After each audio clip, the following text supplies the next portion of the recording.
European ফুটবলের রাতে মাঠে নামবে একাধিক বড় দল। ইংলিশ প্রিমিয়ার লিগে আছে দুই টেবিল টপার লিভারপুল এবং আর্সেনাল, খেলবে ম্যানচেস্টার সিটিও। অন্যদিকে লা লিগায় আছে স্প্যানিশ জায়ান্ট রিয়াল মাদ্রিদের ম্যাচ।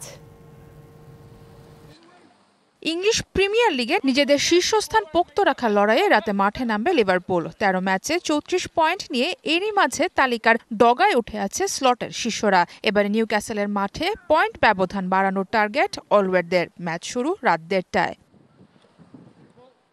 একই সময়ে খেলতে নামবে ম্যানচেস্টার সিটি। গত কয়েক বছরের মধ্যে সবথেকে বাজে ফর্মে আছে ডিফেন্ডিং চ্যাম্পিয়নরা। টানা ৪ প্রিমিয়ার লিগ ম্যাচে হারের পাশাপাশি সব মিলিয়ে শেষ ৭ ম্যাচে ৬ হার। ব্যক্তিগত ও দলগতভাবে নিজের বাজে পারফরম্যান্সের রেকর্ডকে যেন প্রতিনিয়ত ছাড়িয়ে যাচ্ছেন গার্দিওলার শিষ্যরা।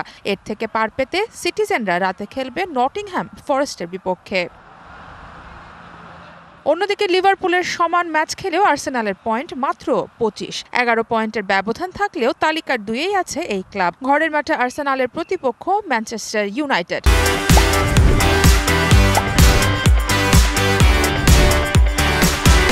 দুই ইংলিশ জায়ান্টের লড়াই হলেও বর্তমান পারফরম্যান্স বলছে সুবিধাজনক জায়গাতেই থাকবে মিকেল আর্তেতার দল। এমিরেটস স্টেডিয়ামে ম্যাচ শুরু রাত ২:১০টায়। আর লা লিগায় রাতে আছে স্প্যানিশ জায়ান্ট রিয়াল মাদ্রিদের ম্যাচও। প্রতিপক্ষ অ্যাথলেটিক বিলবাও। পয়েন্ট টেবিলের শীর্ষে থাকা বার্সেলোনার থেকে ৯ পয়েন্টের ব্যবধান কার্লো আনচেলত্তির ব্রিগেডের। তবে বিলবাওয়ের বিপক্ষে জয়টা যে খুব সহজ হবে তাও না। লিগে টানা ৯ ম্যাচ আনবিটেন হোস্টরা। ম্যাচ শুরু হবে রাত ২টায়। সারা মাহবুব, ডিবিসি নিউজ ডেস্ক।